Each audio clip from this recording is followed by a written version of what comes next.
What's going on, you guys? It's your Huggable Hipster here, and welcome to another episode of Psychologically Gaming. So in today's Psychologically Gaming, we are going to be covering the topic of the console wars. Console wars is something that we all know is a big deal in the gaming industry, okay? Not just even the gaming industry, the gaming community. Anything I would love to know and would love to see is your guys' opinion and input in what the console wars mean to you. What is it to you guys? What is the main thing that you think is a driving force behind the console wars? Because these Psychologically Gaming episodes, while yes, it is trying to understand game characters most of the time, I want to understand situations in the gaming industry as well. We're going to dive into a little bit of philosophy of this as well, because there's one concept that I saw that defines the console wars in a nutshell, in an entirety, if you will. And that is the word echo chamber.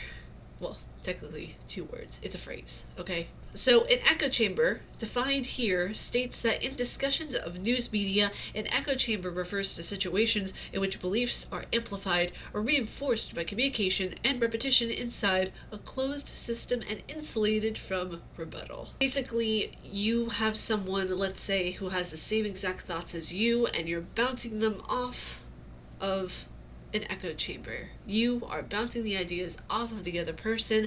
You are not allowing any other opinions to come inside.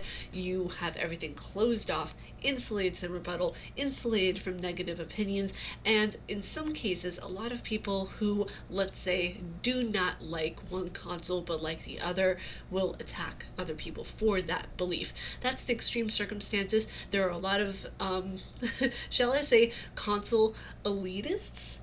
Is that even a term to use, console elitist? When I say thrive, I mean thrive on confrontation, drama, making excuses, gaslighting people. It's a constant mess. Now, from my own personal experience, seeing the console wars kind of blossom into what it is now, it's really shocking, to be honest with you. I think console wars are actually starting to die down a little bit because of the new systems that have come out, and because crossplay is so vast now. You guys have seen everything happen from Horizon Zero Dawn transferring over to PC, as well as Death Stranding, and there is talks of Uncharted 4 coming to PC as well. The main thing that I really want to understand, and I know so many others do too, is why.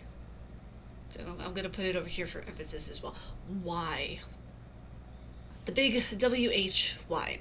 Why is it the console elitism the way it is? Well, I'll tell you guys why. It goes back to the echo chamber concept of where if you have someone who has values that are similar to yours, you're going to gravitate towards that person tenfold.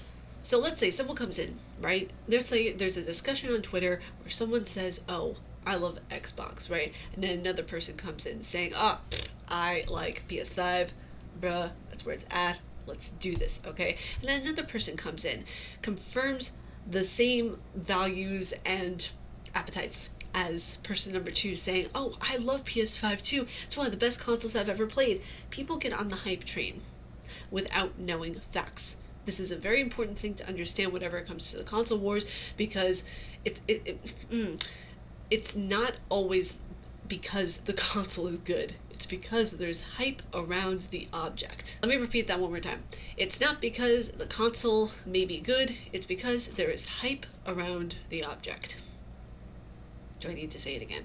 Now, this is kind of silly actually, because we all know that Sony makes amazing consoles. We all know this. We know Microsoft makes amazing consoles. We know Nintendo makes amazing consoles. What I'm trying to say is that so many of these people who get on this hype train, who get on this console war, this back and forth of nonsense, is because of the fact that they want to amplify the voices around them who have similar opinions to theirs. It might not be because they actually know a lot about the console, it's mostly because of the hype. I know I might get a lot of disagreements with me on this, but that nowadays, in the age of the glorious internet, in the age of the glorious era of everybody being trigger happy, you have this, again, echo chamber, where the voices of the many are heard because they are popular, not because they are true. Now, I will say this, there are a lot of people who do like Sony consoles, because they just like Sony consoles. It's not because they're fanboys or they're a part of the console wars or whatever it is. It's because they just really like the console itself, and that's understandable. That is a percentage on its own. So the next point that I want to address is the need for control. A lot of what I've noticed within this console war that we are currently a part of in this day and age really has a lot to do with the control, being in control of others in general. That control, you guys have to understand, is a reaction to the fear of losing control. People who struggle with this concept of needing to be in control often fear being at the mercy of others to an extent. Now, this fear may stem from traumatic events, stressful situations, an array of things, but this is the main thing that we want to focus on whenever we're talking about the quote-unquote psychology of gaming, of the console wars. We want to focus on this need of control where there might be a loss of it. Whenever you're seeing someone getting very trigger happy and trying to control a situation and being manipulative and gaslighting and all this kind of thing, when you're seeing it in regards to the console wars, know that it's stemming from a fear of losing control. A lot of these people who are avid console war people who just attack others nonsensically, who do things without any justification, they have a fear of being vulnerable. And that's the thing, they don't want to appear vulnerable. They don't want to appear like they don't know what they're talking about. They don't want to appear like they have lost control.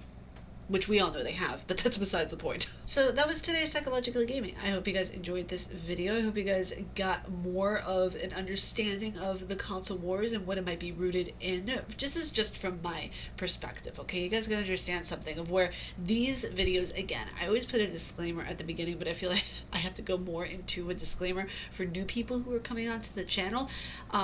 I only have a BA in psychology, right? So I want to be able to use it to the best of my ability to explain things in gaming that are very niche, are very much, it's a creative stance on things, okay? This is just an opinion, it's not fact. If you guys like my face and what I do, please be sure to subscribe and hit the bell down below because I make videos every Monday, Wednesday, Friday, and Saturday. And as usual, stay casually nerdy. I will see you all in the next video, and be sure to stay hydrated, wear your mask, and get vaccinated if you can. Bye, you guys.